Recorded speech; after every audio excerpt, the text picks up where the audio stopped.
Hello friends, welcome back to my YouTube channel. যারা বিভিন্ন কলেজে ফার্স্ট সেমিস্টারে পড়ছো তাদের ইএনভিএস সাবজেক্টটি কম্পালসারি থাকায় ইএনভিএস সাবজেক্টের সিলেবাস অনুযায়ী একটি সিরিজ আমি কন্টিনিউ করছি, যার দুটো চ্যাপ্টার অলরেডি কমপ্লিট হয়ে গেছে। যারা এখনও দেখোনি তারা প্রিভিয়াস ভিডিওগুলো দেখতে পারো।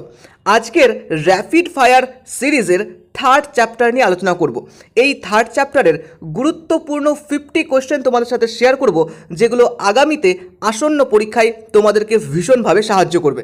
তো চলো কথা না বাড়িয়ে ভিডিওর আজকের প্রথম কোশ্চেন শুরু করা যাক। থার্ড চ্যাপ্টার তোমাদের রয়েছে বাস্তুতন্ত্র বা ইকোসিস্টেম। অলরেডি তোমরা এই সম্বন্ধে কম বেশি প্রত্যেকেই জানো।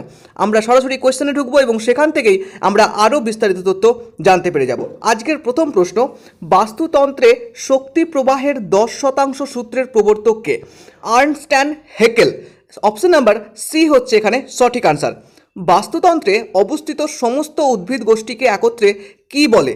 ফ্লোরা বলে। অপশন নাম্বার এ হচ্ছে এখানে সঠিক আনসার। নাম্বার 4-তে আমরা কোয়েশ্চেন দেখব, জলাভূমি ও হ্রদের প্রকৃতি সংক্রান্ত বিদ্যাকে কি বলে? লিমনোলজি বলে। অপশন নাম্বার সি হচ্ছে এখানে সঠিক আনসার। নাম্বার 5, পৃথিবীর জল, স্থল ও অভ্যন্তরীক্ষে অবস্থিত জীবসমূহকে কি বলে? এখানে জীবমণ্ডল বলে, অর্থাৎ জীবমণ্ডলের মধ্যেই স্থল, জল, অন্তরিক্ষ সমস্ত কিছু প্রেজেন্ট হয়। তো অপশন নাম্বার সি হচ্ছে এখানে সঠিক আনসার। ইকোসিস্টেমের প্রথম প্রবর্তক বা কে ব্যবহার করেন কথাটি? ট্যান্সলে ব্যবহার করে, অর্থাৎ অপশন নাম্বার ডি হচ্ছে এখানে সঠিক আনসার। আমরা নাম্বার 7 কোয়েশ্চেন দেখব, মানুষ বাস্তুতন্ত্রের কোথায় অবস্থান করে? মানুষ সর্বোচ্চ খাদক, তাই অপশন নাম্বার হচ্ছে এখানে সঠিক আনসার। ইকোসিস্টেম শব্দটি টেন্সলে কবে ব্যবহার করেছিলেন প্রথম? 1935 খ্রিস্টাব্দে করেছিলেন, অর্থাৎ অপশন নাম্বার বি হচ্ছে এখানে সঠিক আনসার। নেক্সট, মৃত্তিকা বিষয়ক চর্চাকে কি বলে? পেডোলজি বলে। অপশন নাম্বার এ হচ্ছে এখানে সঠিক আনসার। নাম্বার 10, বাস্তুতন্ত্রের সকল উৎপাদককে কি বলা হয়? স্বভোজী বলা হয়, অর্থাৎ অপশন নাম্বার এ হচ্ছে এখানে সঠিক আনসার। নেক্সট আমরা 11th কোশ্চেন দেখব, বাস্তুতন্ত্রের মানুষকে কি বলা হয়? সর্বভুক প্রাণী বলে, কেননা মানুষ সর্বভুক, তাই জন্য অপশন নাম্বার এ হচ্ছে এখানে সঠিক আনসার। একটি কৃত্রিম বাস্তুতন্ত্রের উদাহরণ দান। কৃত্রিম মানে যেগুলো আমরা তৈরি করি, অর্থাৎ অ্যাকুয়ারিয়াম হচ্ছে বাস্তুতন্ত্র, হচ্ছে একটা কৃত্রিম বাস্তুতন্ত্র, কেননা সমুদ্র, মরুভূমি, পুকুর সমস্তটাই প্রকৃতি থেকে তৈরি হয়। ইকোলজি শব্দটি হেকেল কত খ্রিস্টাব্দে ব্যবহার করে? 1869 খ্রিস্টাব্দে ব্যবহার করে, অর্থাৎ অপশন নাম্বার ডি হচ্ছে এখানে সঠিক আনসার। নেক্সট, বাস্তুতন্ত্রে অবস্থিত প্রাণী গোষ্ঠীকে এক কথায় কি বলে? ফনা বলে, অর্থাৎ উদ্ভিদ গোষ্ঠীকে ফ্লোরা বলে এবং প্রাণী গোষ্ঠীকে ফনা বলে। এটা তোমরা ভালো করে মাথায় রেখে দাও। নেক্সট আমরা 15 নাম্বার কোয়েশ্চেন দেখব, বাস্তুতন্ত্রে শক্তির প্রধান এবং প্রাথমিক উৎস কি? প্রত্যেকেই জানো, সূর্য। অপশন নাম্বার সি এখানে সঠিক আনসার। জলাশয়ের তলদেশে মাটিতে বসবাসকারী জীবকে কি বলে? বেন্টস বলে, অর্থাৎ পুকুর বা জলাশয়ের তলদেশে যেসব প্রাণী ব্যবহার করে তাদেরকে বেন্টস বলে। এবং প্ল্যাঙ্কটন হচ্ছে যে সমস্ত আণুবীক্ষণিক যন্ত্র, মানে আণুবীক্ষণিক প্রাণী, ক্ষুদ্র উদ্ভিদ, সেগুলোকে প্ল্যাঙ্কটন বলে, অর্থাৎ জলের স্রোতের সঙ্গে এরা ভেসে এক জায়গা থেকে অন্য জায়গায় চলে যায়। চলো নেক্সট দেখবো আমরা 17 নাম্বার, পরিবেশের গঠনগত ও কার্যগত একককে কি বলে? বাস্তুতন্ত্র বলে, কারণ আমরা বাস্তুতন্ত্র চ্যাপ্টার পড়ছি। তো পরিবেশের গঠনগত এবং কার্যগত একক কি বলে? বাস্তুতন্ত্র বলে। নেক্সট দেখব, কোনো বাস্তুতন্ত্রের প্রজাতির ক্রিয়াকলাপের জন্য প্রয়োজনীয় এলাকাকে কি বলে? নিচ বলে। যে এলাকাতে বাস্তুতন্ত্রের ক্রিয়াকলাপ হয় সেই এলাকাটাকে বলা হয় নিচ।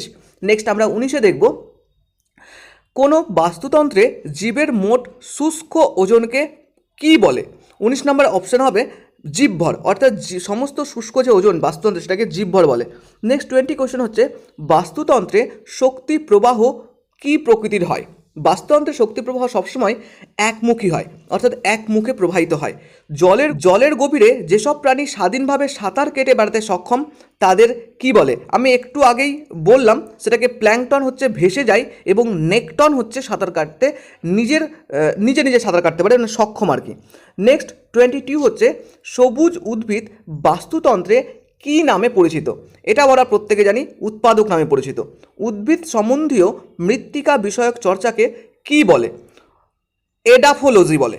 ওকে, কোনো নির্দিষ্ট স্থানের সকল প্রজাতির জীবকে একত্রে কি বলা হয়? বায়োটা বলা হয়। সকল প্রজাতিকে একত্রে বায়োটা বলে। নিচ শব্দটি প্রথম কে ব্যবহার করে, গ্রিনলে ব্যবহার করে। ওকে, চলো নেক্সট হচ্ছে 26। অধিকাংশ ক্ষেত্রে বিয়োজকরা কি প্রকৃতির হয় বা কি হয়? অধিকাংশ ক্ষেত্রে বিয়োজকরা সবসময় মৃতজীবী হয়। ওকে, স্থির জলের বাস্তুতন্ত্রকে কি বলে? লেন্টিক বলে স্থির জলের বাস্তুতন্ত্রকে। বাস্তুতন্ত্রের সকল উৎপাদককে একসাথে কি বলে? স্বভোজী বলে। প্রত্যেকেই নিজের নিজের খাদ্য তৈরি করে বলে স্বভোজী বলে। না, নেক্সট 29। কোনো একটি প্রজাতির মোট সংখ্যাকে কি বলে? জনসংখ্যা বলে। যে কোনো প্রজাতির সংখ্যাকে জনসংখ্যা বলে। পরস্পর সংলগ্ন দুটি বায়োমের মধ্যবর্তী পরিবর্তনশীল এলাকাকে কি বলে? ইকোটোন বলে। ওকে, এটা মনে রাখবে, ইকোটোন বলে। পুষ্টিস্তর অনুযায়ী কোনো বাস্তুতন্ত্রে বিভিন্ন জীবের অর্জিত শক্তির পরিমাণকে পর্যায়ক্রমে সাজালে যে পিরামিড চিত্র পাওয়া যায় তাকে কি বলে? শক্তি পিরামিড বলে। আমরা অলরেডি ক্লাস 10-এ বা পড়েছি এরকম একটা শক্তি পিরামিড, ত্রিকোণ আকারের শক্তি পিরামিড। প্রত্যেকটা খাদক নির্দিষ্ট জায়গায় রয়েছে। নেক্সট আমরা দেখব একটি পলল চক্রের উদাহরণ দাও।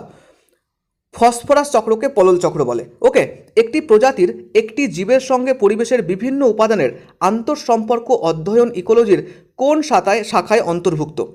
অটোইকোলজির মধ্যে অন্তর্ভুক্ত। প্রজাতি বলতে জীবের কোন বৈশিষ্ট্যকে বোঝায়? জিনগত সাদৃশ্যকে প্রজাতি বলে। অর্থাৎ যে কোনো প্রজাতি বলতে আগের জিন থেকে তার অপত্যতে বা চাইল্ডে কীরকম বৈশিষ্ট্য প্রকাশ পাচ্ছে সেটাকে জিনগত সাদৃশ্য বলে। নেক্সট আমরা 35 দেখব। বিজ্ঞানের যে শাখায় জীবজগতের বাসস্থান সম্পর্কে আলোচনা করা হয় তাকে কি বলে? ইকোলজি বলে। এটা আমরা অলরেডি জানি। ডিনাইট্রিফাইং ব্যাকটেরিয়া কি? সিউডোমোনাস হচ্ছে এই ব্যাকটেরিয়া। পরিবেশের জীবজাত ও অজীবজাত উপাদানগুলির মধ্যে পারস্পরিক সম্পর্কের ভিত্তিতে গড়ে ওঠা বাস্তুতান্ত্রিক একককে কি বলা হয়? বায়োম বলা হয়। একটু আগে বায়োম বললাম কি, তাহলে বাস্তুতান্ত্রিক একককে বায়োম বলে। যে কোনো পরিবেশজাত, জীবজাত এবং অজীবজাতর উপাদানগুলিকে একসঙ্গে যে সম্পর্ক তৈরি হয় তার একককে বায়োম বলে। নেক্সট আমরা দেখব 38। যে সকল খাদক শ্রেণী উৎপাদক বা সবুজ উদ্ভিদের উপর নির্ভরশীল তাকে কি বলে? এটাও তোমরা প্রত্যেকে জানো, প্রাথমিক খাদক বলে, তাই না? প্রবাহমান জলধারার বাস্তুতন্ত্রকে কি বলে? লোটিক বলে। ওকে, অপশন নাম্বার বি হচ্ছে এখানে সঠিক আনসার। পুষ্টিস্তর অনুযায়ী কোনো বাস্তুতন্ত্রে উপস্থিত জীবের সংখ্যাকে পরস্পর সাজালে যে পিরামিড চিত্র পাওয়া যায় তাকে কি বলে? অপশন নাম্বার সি হচ্ছে সঠিক আনসার, সংখ্যার পিরামিড বলে।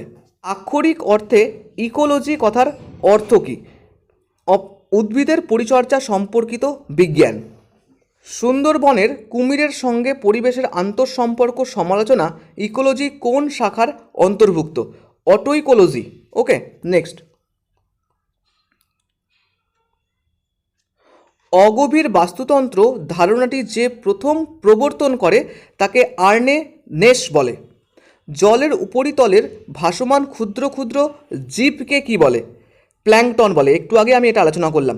নেক্সট, নাইট্রোজেনকে মাটিতে নাইট্রেট রূপে স্থিতিকরণে সাহায্য করে যে ব্যাকটেরিয়া তাকে কি বলে? রাইজোবিয়াম বলে। ওকে, নেক্সট হচ্ছে ইকোলজি শব্দটি কোন ভাষা থেকে এসছে? গ্রিক থেকে এসছে। উদ্ভিদ, প্রাণী ও কীটপতঙ্গের দেহাবশেষ বিয়োজিত হয় কিসে পরিণত হয়? হিউমাসে পরিণত হয়।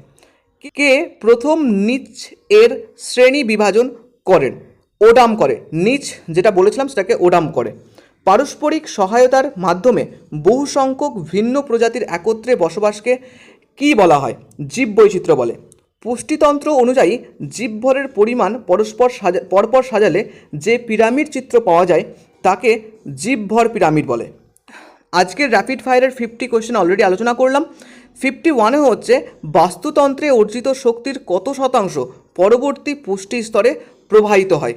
10% প্রবাহিত হয়। আর 10% যে সূত্র সেটাকে বলেছিল সেটা অবশ্যই তোমরা কমেন্ট করে জানিও।